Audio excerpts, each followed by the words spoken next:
In a world that is so focused on creating influencers who are trying to influence and condition people to be more like them, we believe that it's important to have more uplifters like you.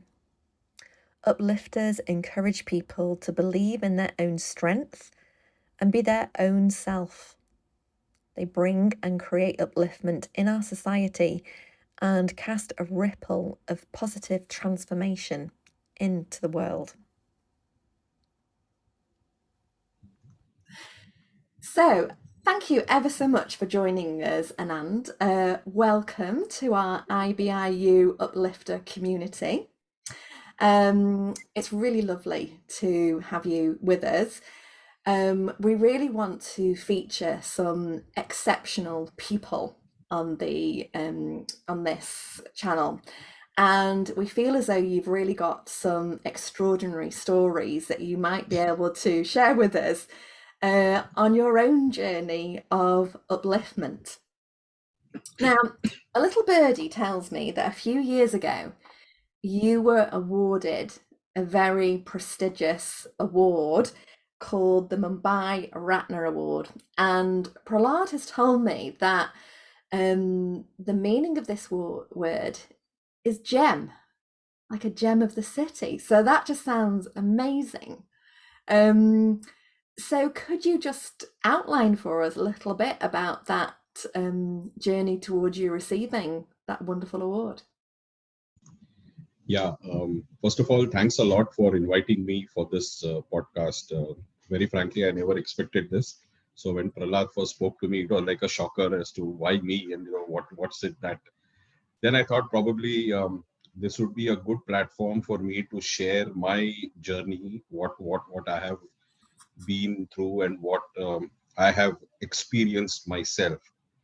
Coming to the question of the Mumbai Ratna Awards, this happened in 21 during the COVID time. So somewhere around April, May, I got a call from the office saying that I have been selected for this. So first, I did not believe it because never. This was up till now. That was the very first year when they instituted that award. Prior to that, there was nothing called as Mumbai Ratna Awards that was being given. Mm-hmm.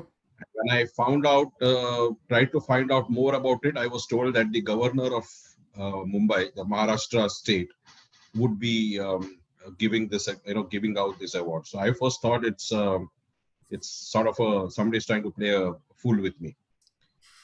But yes, later on when I did some more study, I found that this is true. And then when I looked at the other, I asked for the names of the other winners. That's the time when I was a little taken aback whether I'm really getting this award or not. But when I got it, I probably then sat back and looked at it, thinking what it was. And what this organization has done is they have identified people from every segment of society, right from PFSI, which is banking, financial services, insurance, social work, medical field, every possible field. So there are about 25 segments which they had chosen. And there was also one lifetime achievement award which was given to Mr. Ratan Tata, who was then the chairman emeritus of the Tata Group of companies in India.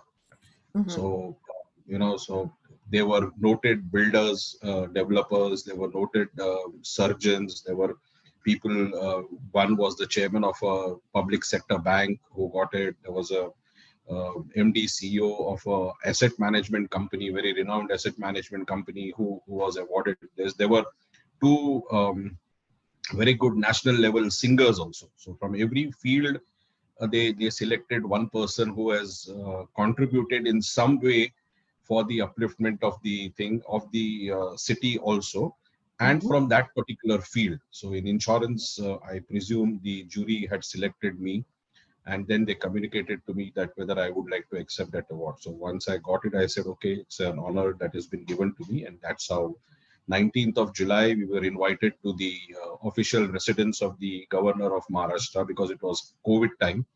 So they could not hold it anywhere outside. So it was at the official residence of the governor of Maharashtra, where this award was finally given to us. Mm, mm. And can you tell us a little bit about that contribution um, of upliftment to your sector? Um, See, as far as life insurance or insurance segment contribution happens, I think the credit should go to my dad, my father, because he was working with LIC, Life Insurance Corporation of India, which was the only insurance provider on the life side at that point of time. I'll take you back to somewhere around 1982, 83. Okay. That was the time. Unfortunately, I lost him when he was at the age of 50 and I was at the age of 17. So that's the turning point in my life. So, if you Mm, look at it, probably now I can talk about it. Bit people will think it's more of philosophical, but probably people reinvent themselves many times in their lives. absolutely. And I have actually experienced it in my life many times. The first reinvention happened when I was 17 years old. I was doing my bachelor's in science and had no intention to do anything in finance. I never knew what is debit or credit or finance. I never had any intentions to enter into this particular field. My interest even today is endocrinology and what happens on that front. And I was planning to do research. These are all times when I was in Yeah. doing bachelor's of science. Hmm. Then April 93 happened. Sorry, April 83 happened. My dad passed away, and then probably reinvented myself. I was the only son at that point of time, so I had to support the family, and then I took up a job on compassionate basis with LIC. So LIC had the rule where if your parents were working and if they passed away during the service period, then they would give one person an employment. Wow, that's So lovely. that's how I got into LIC. That Okay. was my own entry into the Yeah. life insurance kind of a Yeah. thing which happened. Okay. Yeah. Then immediately after 2 years, I moved out. I went into banking, went into international banking, worked overseas, came back to India in 2000, 2001, joined back the insurance industry at that point of time, where in India, the insurance industry had just opened up. Mhm. For that, I think people should be aware of what happened. Up to 2000, the industry was all under government rules. Government used to handle the entire life, non-life insurance industry. It was only in 2000 where government opened up the entire industry for private players to come in and all that. So 2001, when I came back to India from my overseas trip, overseas assignment, I joined the Indian private sector insurance industry. Mhm. And after working for two companies in 3.5 years, then finally moved into a company called SBI Life Insurance Company Limited, which was started by State Bank of India, which is the largest business banking industry, sector in this particular country. And that's where I think the second reinvention of mine happened. Okay. I was just going to say there were about these other reinventions. I could see that they were going to appear. So I was the first guy. Fortunately, I was the first guy to be recruited from the market. Prior to that, people used to come on deputation from the bank in SBI Life. Hmm. I was the first guy. They tried it out whether I could do any dent with the blessings of God and with probably what belief people had in me that I could deliver. I actually started delivering to much better than their expectations. And over a period of time, we could set up a lot of benchmarks. We could set up a lot of trends in the industry which were the first in the market, the first in the industry to happen. Hmm. For example, bank assurance. Bank assurance in the European country is very, very popular. It's one of the major channels of distribution of life and non-life insurance in the European country, especially if you take France, Spain, Hmm. these kind of things. It's very, very strong in this particular channel. In India, it was a very, very new channel. People are not aware how to do it, and that's a time when I got a chance to set up the entire bank assurance channel model for SBI Life. and that started creating the noise in the industry. We could generate a lot of business. When we started in 2001, we were almost, I think, sixth or the seventh company in the private sector in terms of ranking. But by 2006, we moved over to the top three. We were the first company to break even, breaking all the traditional myth that life insurance companies take 8 years and 10 years to break even and all that stuff. So that's something which completely changed, and people started observing and watching SBI Life very, very closely. In 2008, we tried to get our bank employees who were selling insurance as a part of the recognized $1 million roundtable council, MDRT, which is famous in the US part of it. Now, if you typically look at it, till 2008 February, the bank employees who were selling, who did not get any commission for it, but the bank got the commission for the sale, were never recognized as MDRT qualifiers. It was only the agents, the individual agents who did more than $1 million in terms of commission, who could get into that particular council. Now, after a lot of correspondence and talking to them and making them realize what is the model, giving them the proof of the model and all, 2008 February was the first year where MDRT recognized the bank employees who were selling more than $3.5 million worth of business per year. That's calendar year from Jan to December, as MDRT qualifiers. And, fabulous. Typically, if you see, I think for almost 47 years in consecutive, New York Life used to head the MDRT rankings worldwide. But if you look from 2009 onwards, 2009 to 2012 to 2013, SBI Life came and suddenly took over as number one in the entire globally. So we were like fabulous. The maximum number of MDRT agents who were generating more than 3.5 million rupees of business and all that stuff. So that was that became a huge thing. It became a model of its own. People started copying us. People started seeing what can be done and how it can be taken off. At the same time, I had an opportunity. Again, it was I think the belief what my bosses had at that time, that some kind of innovation could be done. So they wanted to know whether some other model of distribution could also be tested in India. So taking a clue from McDonald's, McDonald's they have a franchisee model. Yeah. So I had the opportunity of starting a franchisee model. So we said, let's start a franchisee model in insurance and see how it works. Yeah. So initially started with about 5 to 6 locations in India. It went off very well in the first year. Next year, the board gave us an approval to start franchisee models in 25 locations all over India. It was a fantastic model. Other companies started copying us, got the things worked out. By the time SBI Life had already moved to number one position in the private sector. So by 2010-11, we were already number one in terms of business, in terms of profitability, in terms of getting things worked out.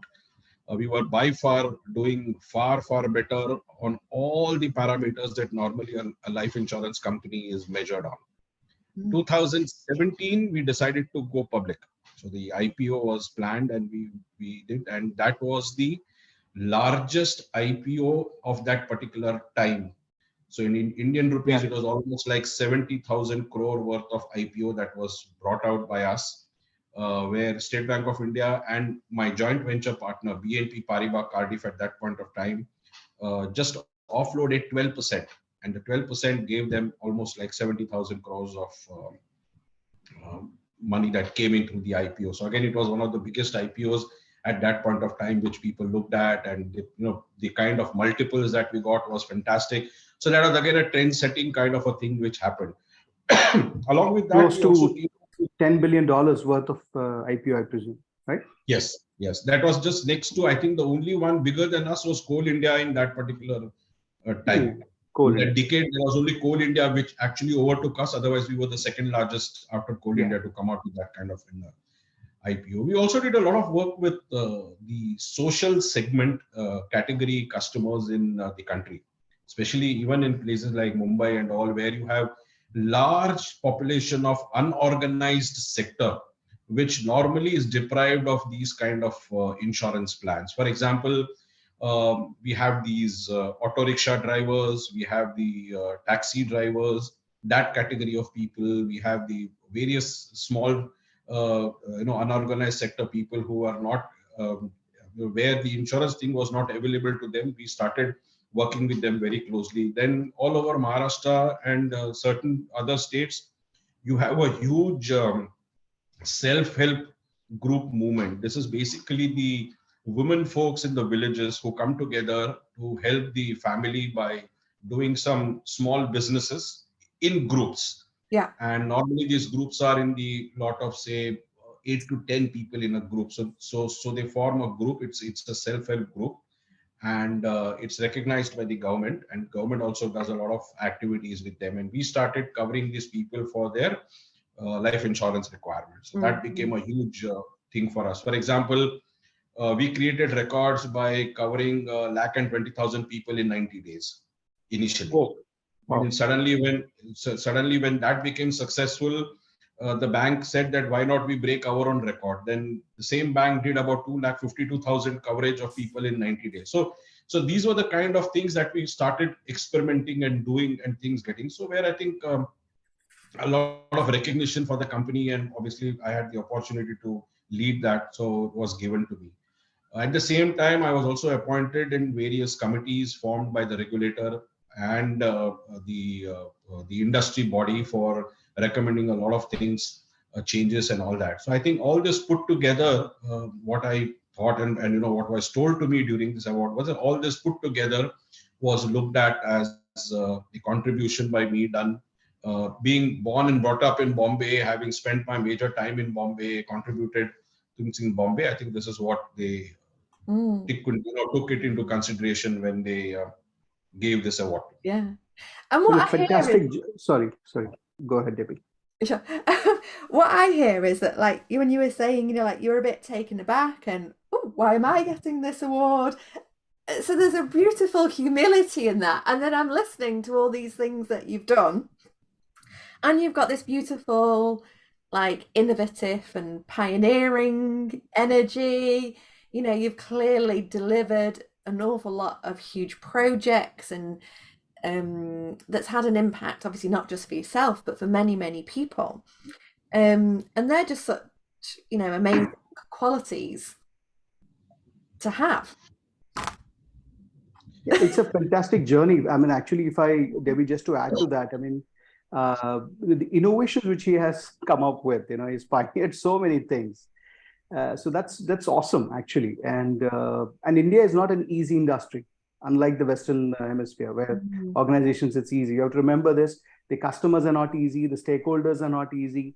And among that, you not only do your operational stuff, but also you have to innovate, come out with new initiatives, new projects. It's not easy, because I know how it is. And for someone having such a journey is tremendous. I mean, it's really appreciable, and certainly a gem. And when you said, Anand, that why you? Because you're a gem and we are jewelers. We know where the gems are. So that's why very frankly, Prahalad, if it was not for SBI Life and the management of SBI supporting these initiatives, I don't think I would have been in a position to achieve whatever probably little I have achieved over these last 39 years. This is my 40th year in my corporate professional life.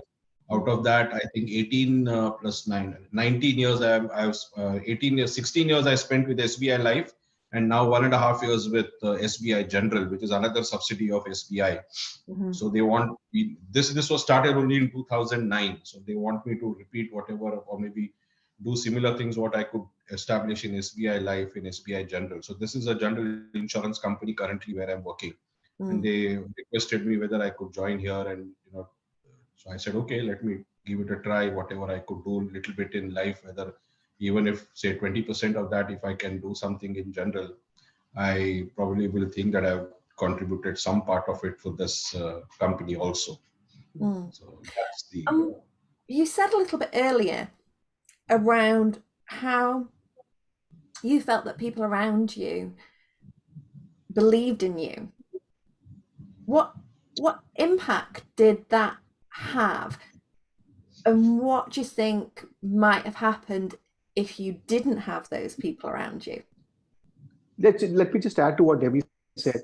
If I take back, to 1983, right? That's where you lost your father, and maybe you're a young teenager who probably had to support his family, and you were not confident about what the finance world is all about. But you had to take on the responsibility, right? So at that point of time, what was your mental makeup? How confident were you? If not, who was there? Who's helping you? Who was guiding you, or was ready to believe in you, saying that no, you can do this? And because that's where your journey begins, right? I mean, that's where the first reinvention happened for you. That's right.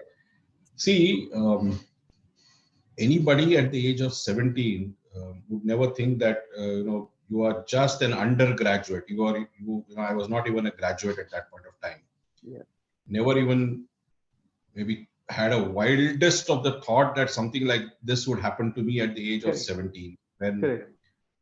So my biggest problem at that point of was mentally I was completely down and out. For one simple reason that never expected something like this to happen.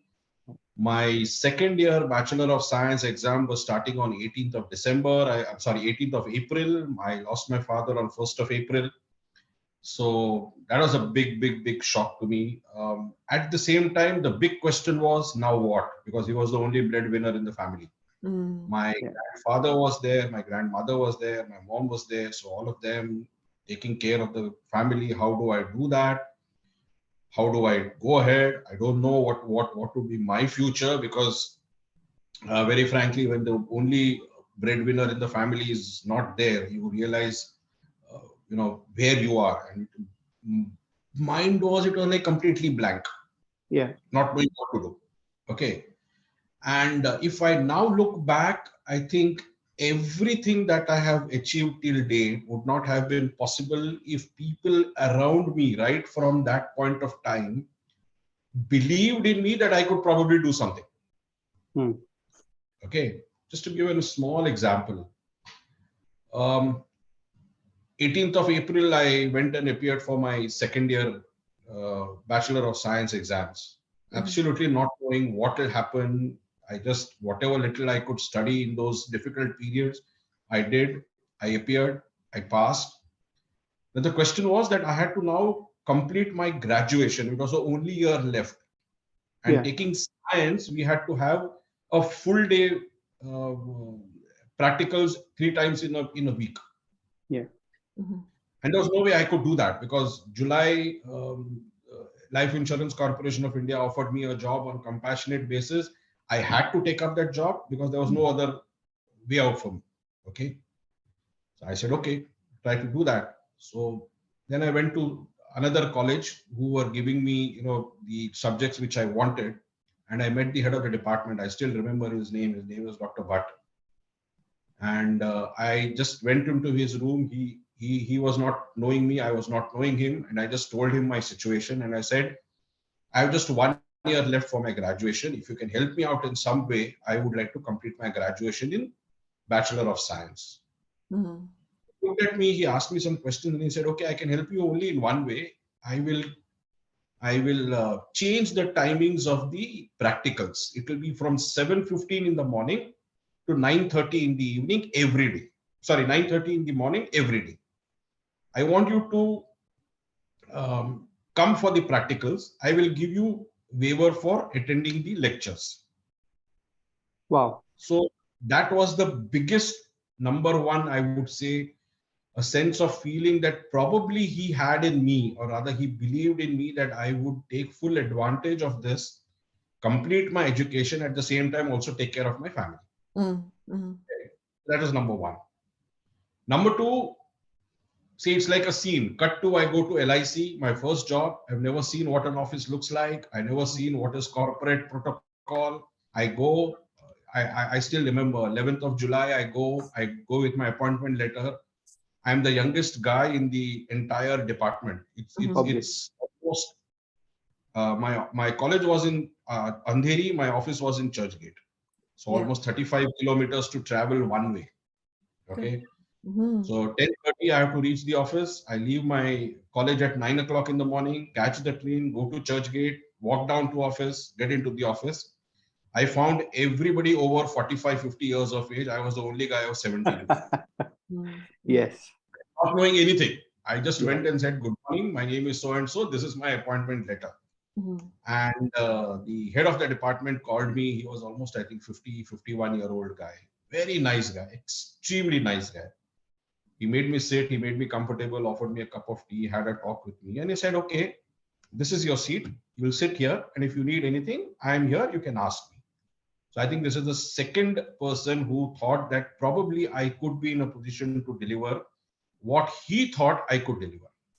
So he had the belief in me that I would be in a position to come every day to office at 10:30, work up to 5:30, go back home and still complete my education in 1 year, where I would then get and bear in mind in 1983, if you completed your graduation, you would get 2 increments.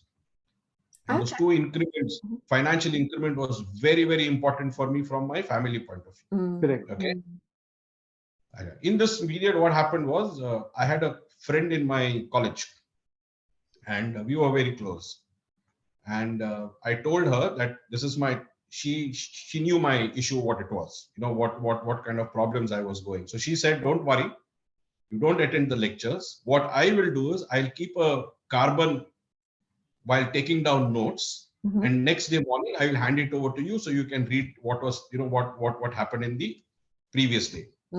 So that's the third thing. Somebody thought that yes, I would be in a position, and luckily she is my wife today for the last 35 years. Oh, Oh, lovely. that's a story. So, Yeah, from the so, carbon paper. Lovely. Yes. so literally for every day morning when I went to my practical, she would give me a set of papers saying this is what the notes, what was happened yesterday. And then I would read it on the train when I used to go to office as to what happened and then come back. And that's how we completed the graduation part of it. Wow. Beautiful. Question was okay, we and by the way, just for the graduation also, I was not sure that I would pass in good numbers, but she was sure, my mom was sure, my officer, my boss in LIC was sure. So when I went and told them that I have passed, they said, yeah, we know that you're going to get. I said, how? No, we had seen your dedication in that, and with the grace of God, I passed in first class. So that was a big thing. Now next, what next? So the same boss of mine in LIC called me and said, what is your plan further? So I said, I have no plans. I only work. I have to take care of my family. He said, no, if you want to make career in LIC, then better you start taking admission for law. So I said, I don't know anything about law, where it is, which college, nothing of that sort. I'm just 18 years of age. I don't even know where to go, I said. Yeah. They said, no, don't worry. In the evening, I'll take you to a college. And just very close to our office, there was this college called KC College of Law, Churchgate. So he took me there. He got my admission done. And I don't know from where he got that confidence that I could probably do my law. So then the cycle was different. I used to come in the morning directly from home to office, work up to 5:30. 5:30, leave my office, go to the college, 6:30 onwards, 6:30 to 8:30 were LLB lectures, and then reach home at 10 o'clock. Next day again, the cycle would start. So that's how I completed my LLB. By the time I had a thought of moving out of LIC and getting into banking. Okay. There was a small cooperative bank where I appeared for an exam and I passed, and I got a job.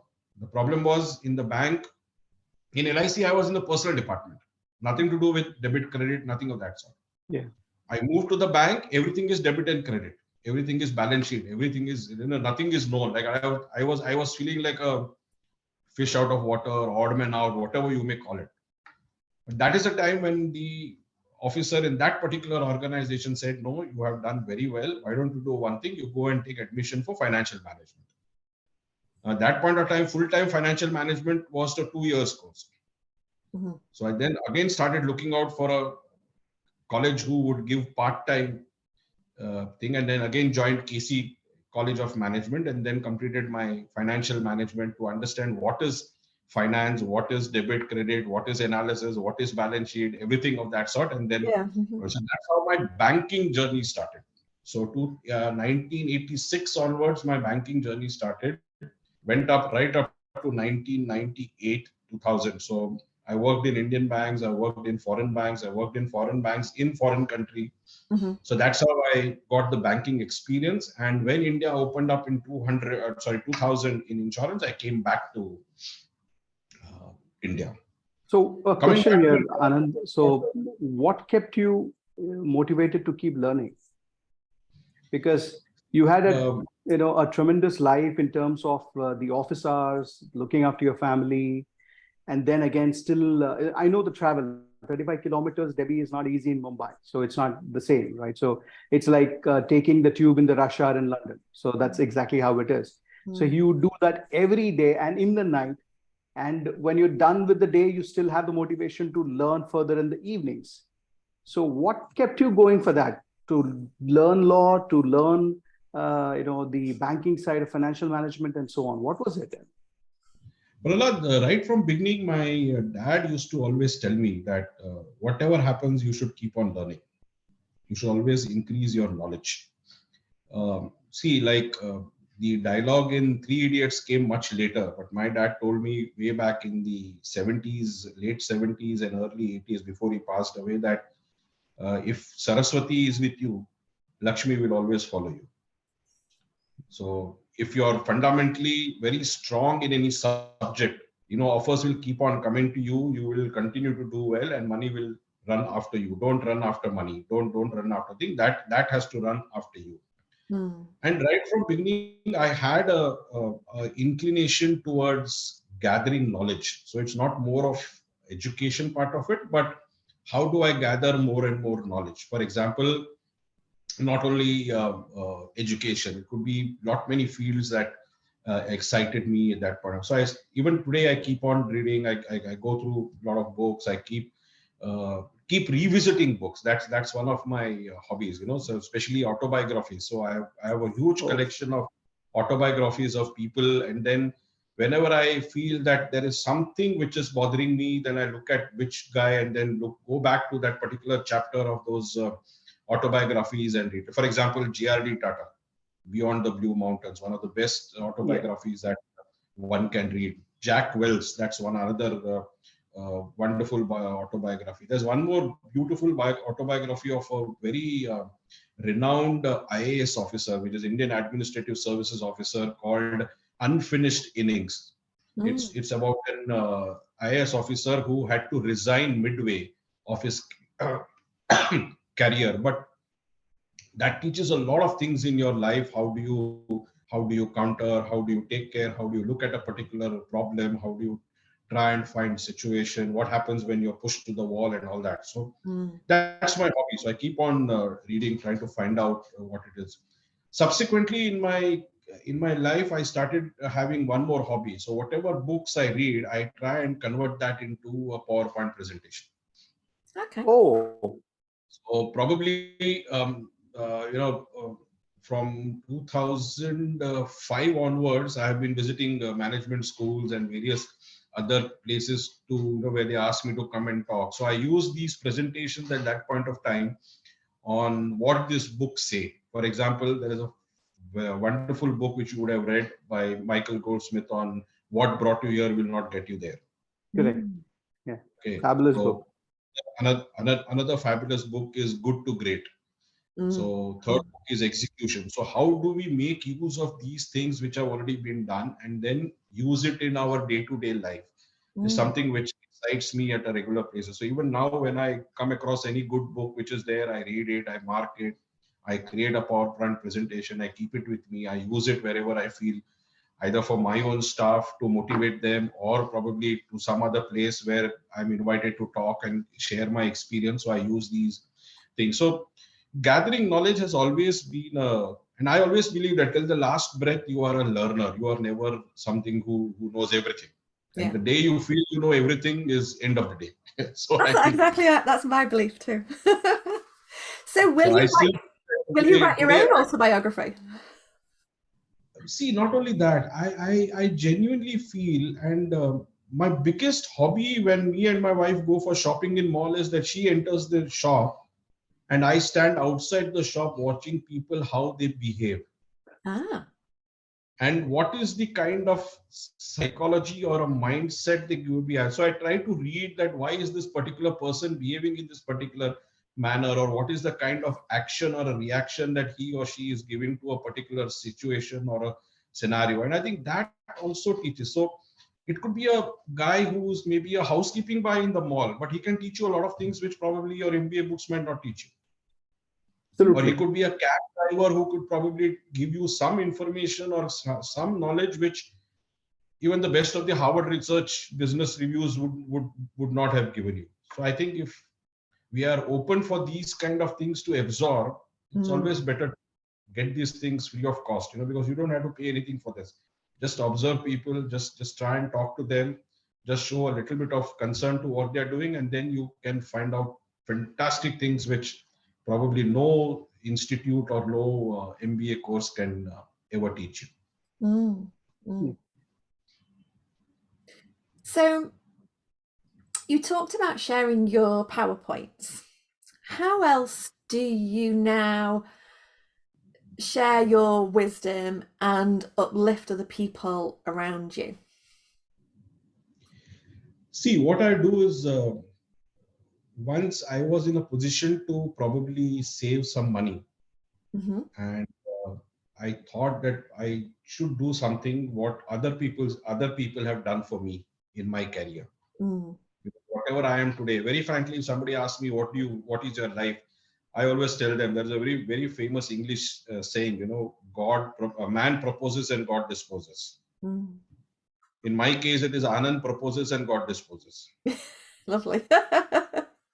I did not want to come into finance. I was forced into finance. I did not want to do anything into insurance. I was not into insurance. So whatever I had to, wanted or thought I wanted to do was not possible. God had something else for me in destiny. So obviously I thank him Higher for it. plan. But yeah, so what I thought is that, I can't change the world. I can't change things. But if I can probably change life of one individual, I think I might be in a position to repay in some way what people have done for me, or what people believed that I could do and which I did. Yes, yeah. So what we did is, me and my wife, way back in 1995-96, started a small foundation in the memory of my father. And when we started going, when we used to go on holidays basically we used to go on some standard place like Goa. We have a family god, so every year we used to go to Goa, then our native place and all that. So that's the time when we tried to find out whether there were schools, which were operating in the villages, which did not have the requisite infrastructure because of funds issue. Started identifying these schools, started talking to the management, talking to the principal, started finding out what is required by them, what are the methods they are trying, do they have something in mind, do they don't have something in mind, and where we could step in and help them out.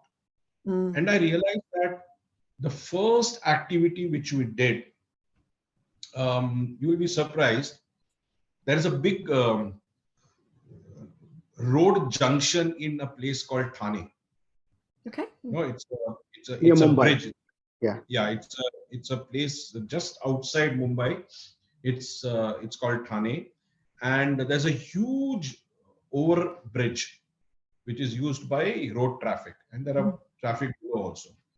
It's called Teen Hath Naka. Teen Hath Naka means 3 roads cross each other at that junction, a huge junction.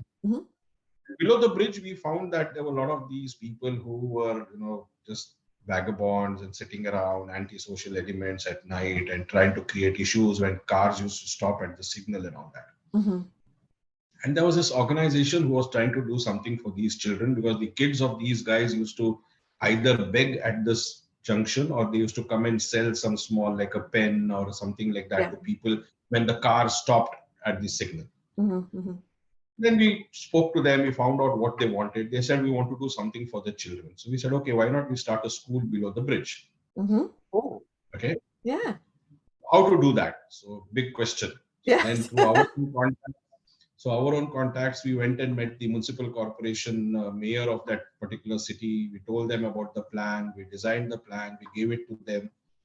We told them to allot us the open space below the bridge, because that Mm-hmm. was not used by anybody. It was purely a dumping ground for unused vehicles, which were like nobody wanted to own, or something like that, or maybe these guys who were, most of them either drug addicts or somebody like that, who used to come and spend time at night there in that places. Yeah. So Yeah. finally it was agreed. They gave us that particular place.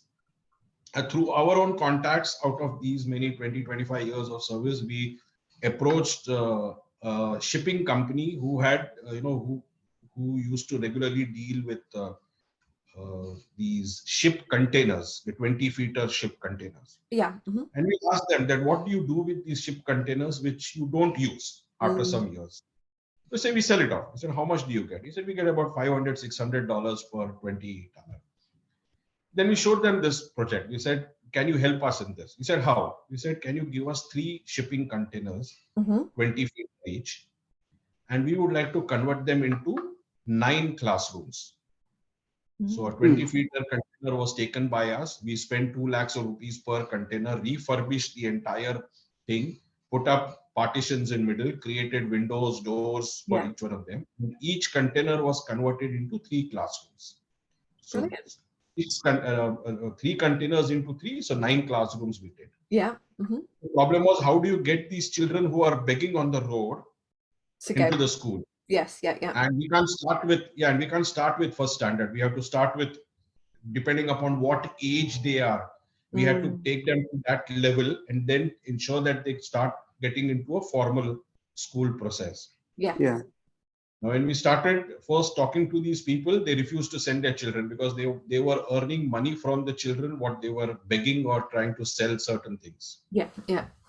So then we spoke to them, tried to convince them. We said, okay, how much do they get? What is the amount you spend on them?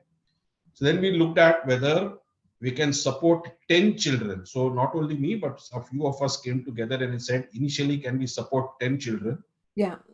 The children would come to the school at 7:30 in the morning. We would provide them with breakfast. First, make them have a bath, proper bath. So we taught them how to take a proper clean bath, keep themselves clean, do morning exercises, then breakfast, then have a little bit of education, then again have their lunch, then some games. Evening, they would, about 7:30, they would have their early dinner, and we would literally give them 20 rupees per child per day to take it home, because without which the parents would not send them. Yeah. And they would also not come the next day. So at least for this, that they would get a good breakfast, good meal, and a good dinner. Plus they could play, they could do some activities, they could do drawing, they could do yoga. So we tried to do a lot of activities with them. And very happy, in the last 8 years, 3 years back in 19, we had the first batch of 3 students who passed the 10th standard examination from a school. So what we do is, up to 9th standard, we bring them to a particular level in this school. Yeah. And then we ask them to attach it with a normal school where they only go and appear for an exam. So that's the arrangement with the municipal corporation that we had. So in 2019, we had 3 students who passed the 10th standard. Last year, 2022, 1 student out of the 3 did his engineering diploma, and we got him a job in Siemens. Brilliant. Fabulous. So this is some of the things. Now, we looked at what can be done. You'll be surprised, when we went and spoke to these children, they said, what do you want to do? They said, we have come from areas which was completely drought prone. And because their parents were land laborers in those places, they had no jobs, so they were completely on road. So they came back. So they came to Mumbai, where they thought that probably they would get jobs and they could do something. Yeah. Then what we did was, we tried and worked out with one center, which is called Child Training Center, who is expertised into robotics. Mm-hmm. And we set up a complete, we took one more container from the shipping company because they gave us free of cost, because under the CSR, they could do that. Yeah. So we started something called a robotic laboratory. Okay. Wow.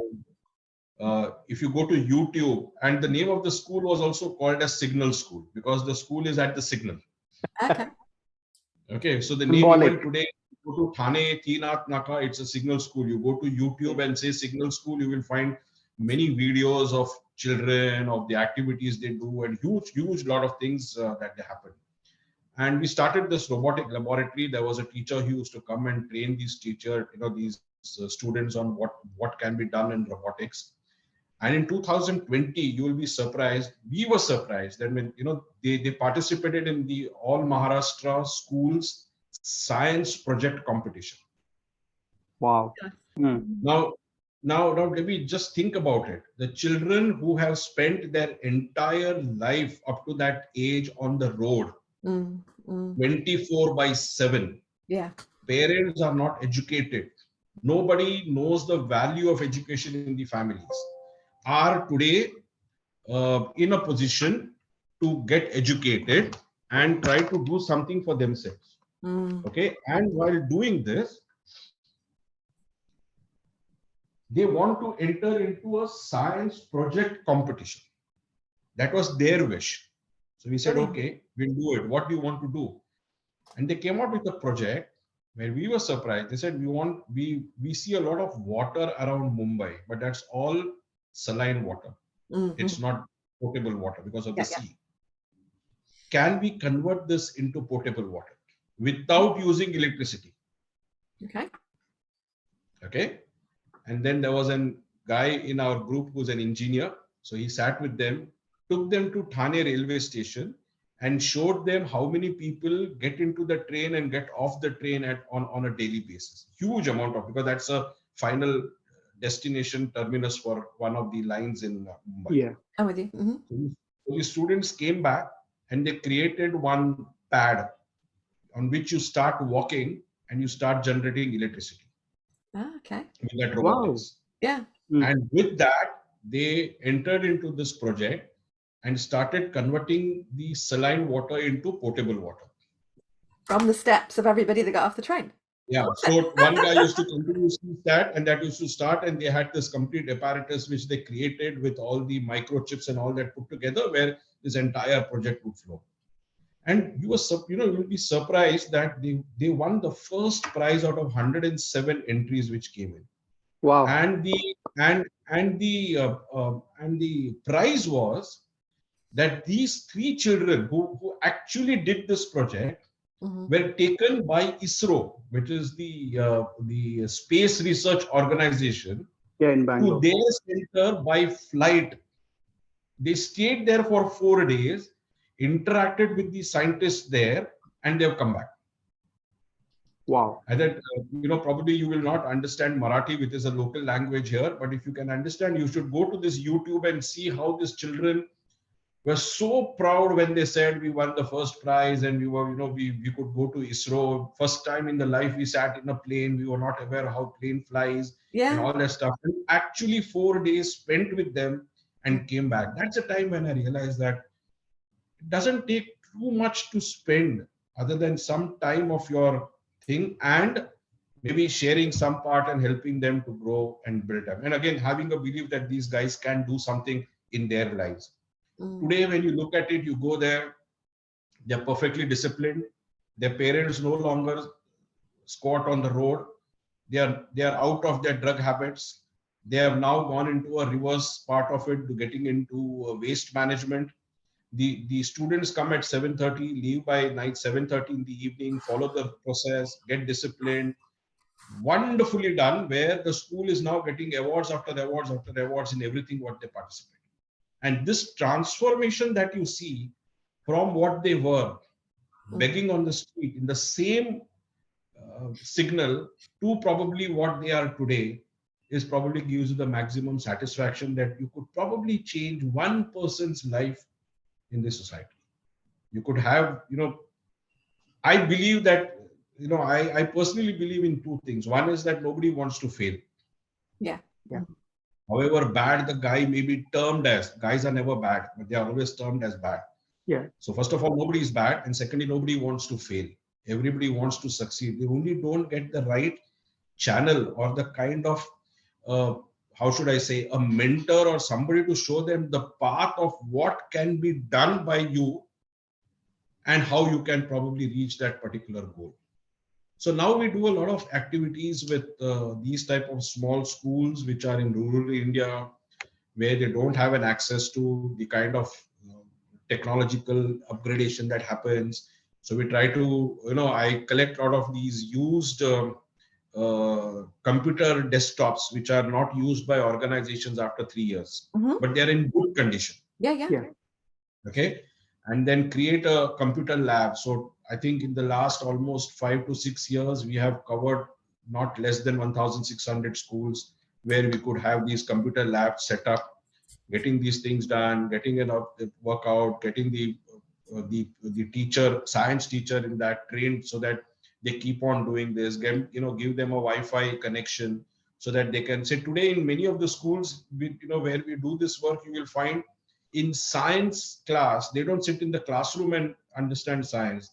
They actually come to the computer laboratory, get connected to natural geography, get connected to these kind of sites from internet and actually watch that particular thing. So I think that is what is now creating a lot of thing. And then when you go back and talk to these children and see what the advancement is, I think that kind of satisfaction that you get, nothing gives that kind of satisfaction. In fact, I'm listening to you and I'm having goosebumps. It's literally, it's touching to us. And this is, the idea here is that you're not uplifting one child, you're uplifting an entire generation and the civilization attached with this generation. According to me, I am looking at if I could uplift even one individual who is there.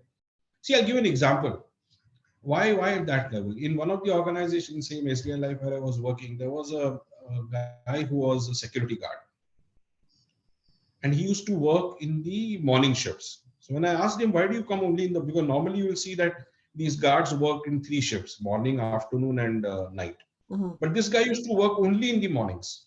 He used to necessarily work only from, say, 7 o'clock to 3 o'clock in the morning, every day. So for almost a year, I saw this guy never went to any. So I asked him, I said, what do you do? Why do you take? Sir, I attend the evening classes. I'm doing my graduation. So I said, great. I said, then I spoke to him. I made him sit. I found out what is he doing. Then I found that he's doing fantastically well. Academically also, though, again, he had a similar kind of background, which I went through, but at a still younger age than what probably I went. So I told him, okay, you do your graduation. We'll try and see whether we can absorb you. He did his graduation. We got him done. We got him absorbed in the company on a clerical level. He further went that after 3-4 years, he appeared for a promotion interview. He got passed. Today he's a senior manager in the company. Wow. So just imagine a security guard in an organization who used to stand on the door and ensure the security part of it is today a senior manager in the same organization and doing exceedingly well. And whenever you go there, he comes to you, talks to you, you feel, okay, good. You could do something in that guy's life. Maybe not, according to me, we've not done anything. We only showed him what is possible. But even that guidance to be given to people today, is something I feel is very, very important for this generation that they're looking at. They have a lot of ideas. They have a lot of, if I compare myself in 83 and what it is today, there's a huge difference on the exposure of today's people of the same age. Today, anybody of 17, 18 knows far, far better than probably what we knew at that point of time because of the huge explosion of internet and sites and all that is there, which was not there in 83. But in spite of that, there is a lot of people who don't know what to do in spite of such a knowledge. What should I do? Where should I go? What are the opportunities available? What is it for me? What is possible? Can I do it? Can I not do it? And I think that's the time where people actually look for somebody to believe in them. Just like the way people believed in me that probably I can. Otherwise, just imagine a undergraduate, 17-year-old guy who never thought that, I could rise without any godfather, with the blessings of my parents and God's thing, today I am the deputy managing director appointed by this company. I'm doing, probably, I touch wood, I think I'm doing well.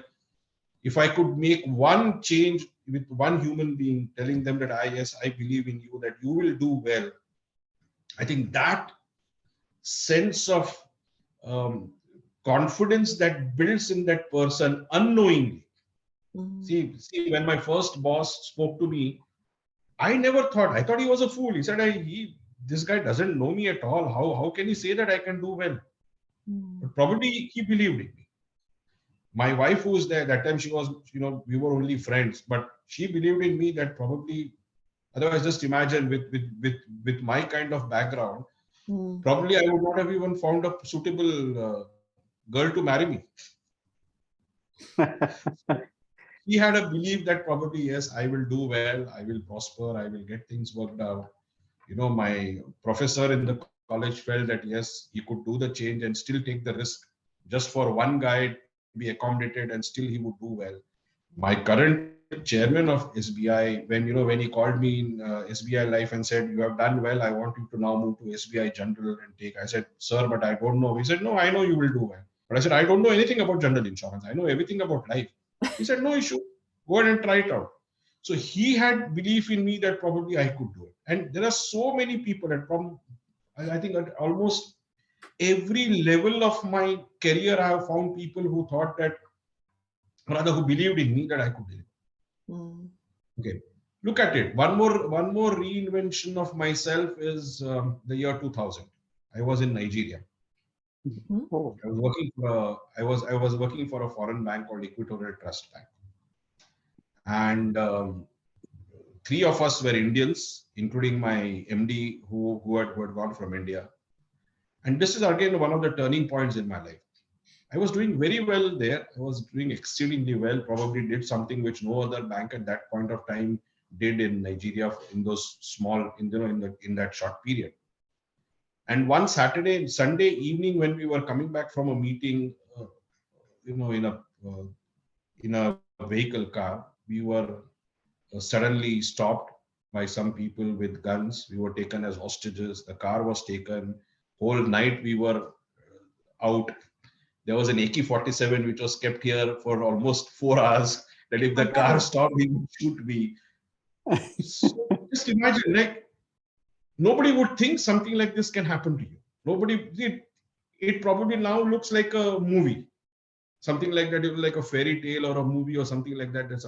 But yes, I have actually undergone that situation. So I feel this is my second life. This is my second thing that I have do. And if God has given me a second life, I should use it to uplift somebody else's life.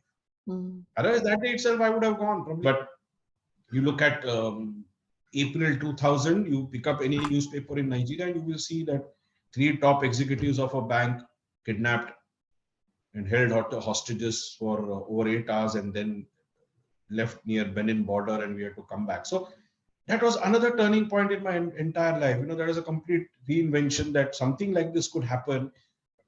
We had only heard at that point of time that in certain cases these were happening. But something like that happening to me personally, experiencing it and sitting with them with AK-47 actually pointed at you, something is, but yeah, you have I've undergone that.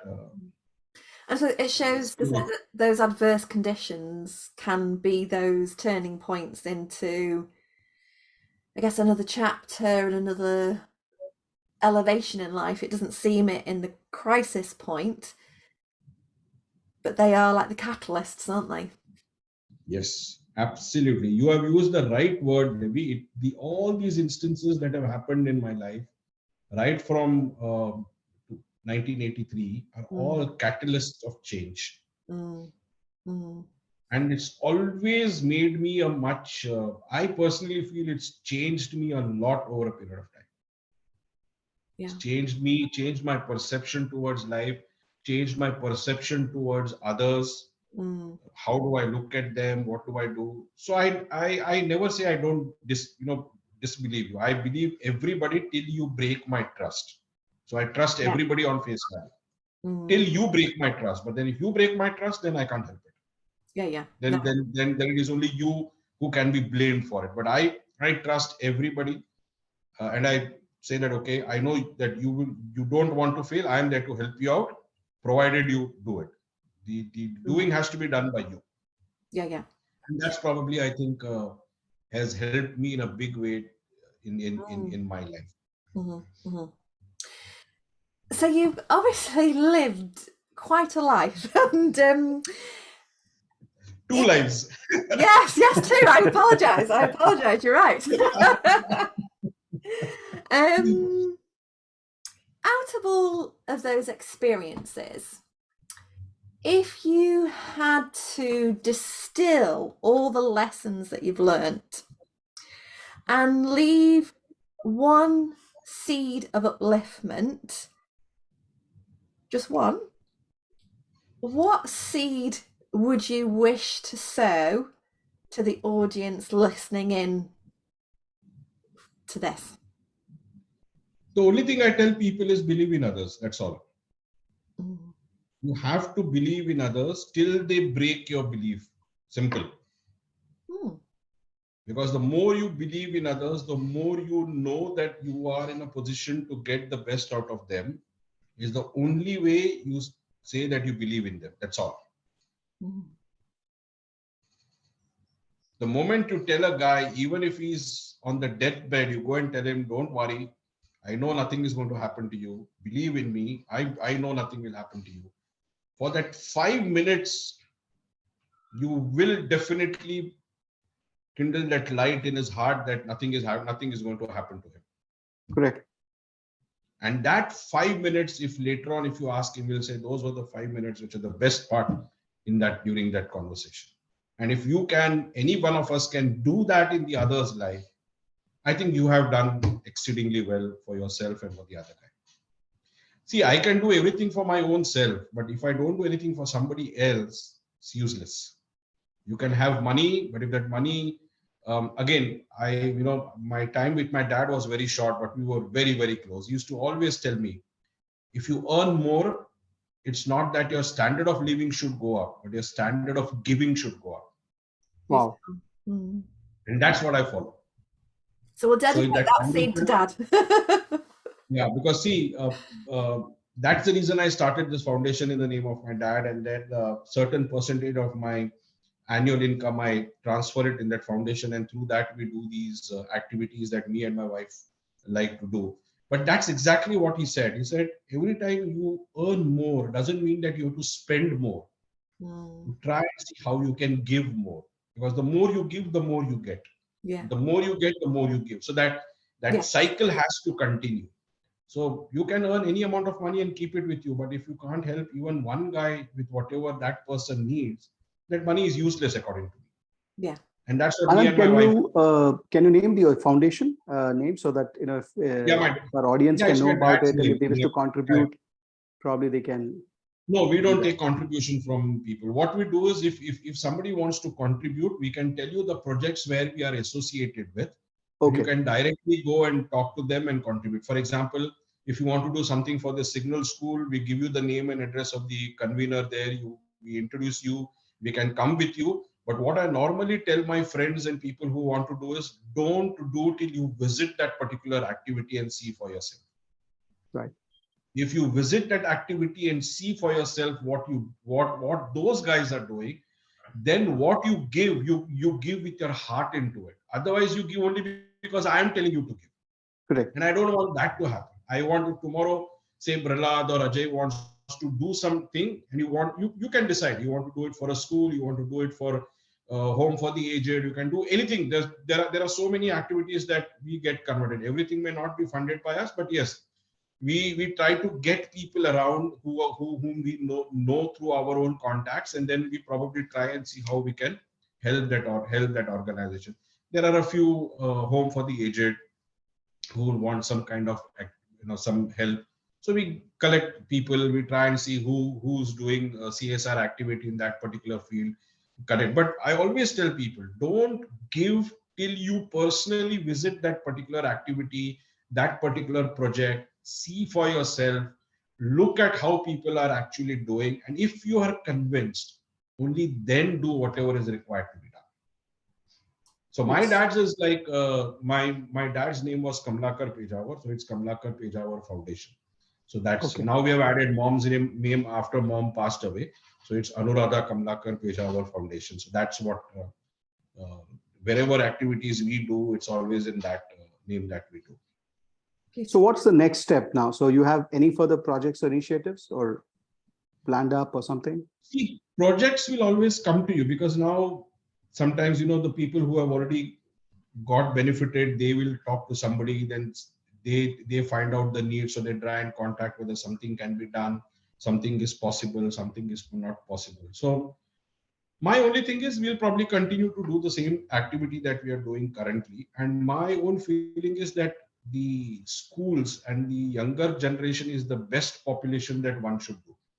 Correct. Because if you are in a position to build that part, and what I always tell the children, for example, this boy who passed the 10th standard and went into engineering diploma and who's now got into a job with Siemens, I told him only one thing. See, you came because of this school. Can you try and change life of one boy in the school or anywhere you are? So if each guy who gets benefited tries to change life of one particular person, telling him that, yes, I believe in you, I am there with you, you go ahead, and I'm sure you will get this thing done. I think the society will be a far better place to stay here. People talk about it, but I think we have actually seen that happening, and the results that that we have seen. Beautiful. So it could be a small village of say 5,000-10,000 inhabitants where you have done so many activities that you could do, right from primary health center to maybe ensuring that the entire village is free of alcoholism or any kind of abuse that is happening, for children's education, for women education, a lot of things that probably one can look at it. So depending upon what is the need and where you feel you can come in with either your contacts or your assistance in either in way of kind or cash, is that probably we look at it, how it can be done. Lovely. Well, thank you so much for sharing. And I still am a bit sort of I am taken back that you were taken back by your award. It's lovely that you're so humble, really. Yeah, that's the main reason. I mean, if you, that's what attracted me to him to be our first guest, and it's an honor for us, honestly, after listening to his journey, the way he has not only transformed himself but a generation to come together. Because if you teach a student, it says like you teach a man to fish, a generation gets feeded. So that's exactly what he has been doing.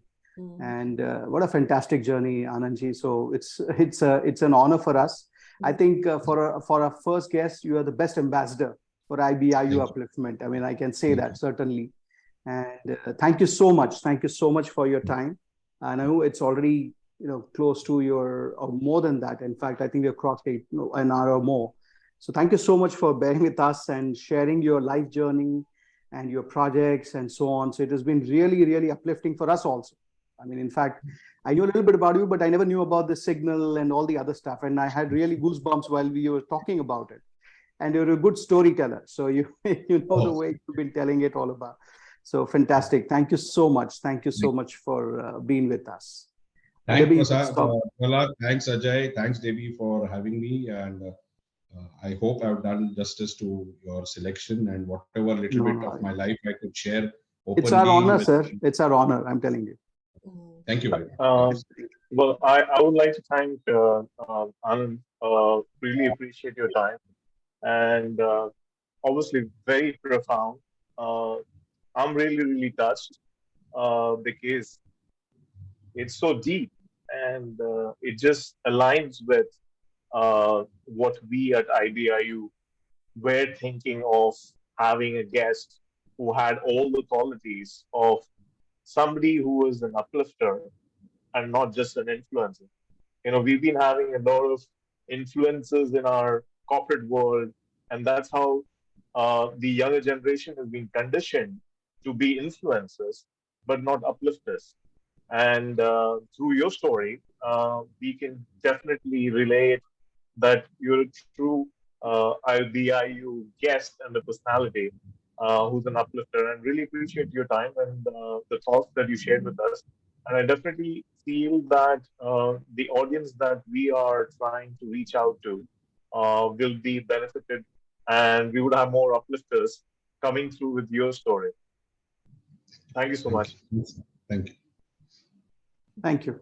Thank you, Anand. Thank you. Have a good evening. Bye. Have a good evening. Yeah. Thank you so much. Bye. Bye. Thank you.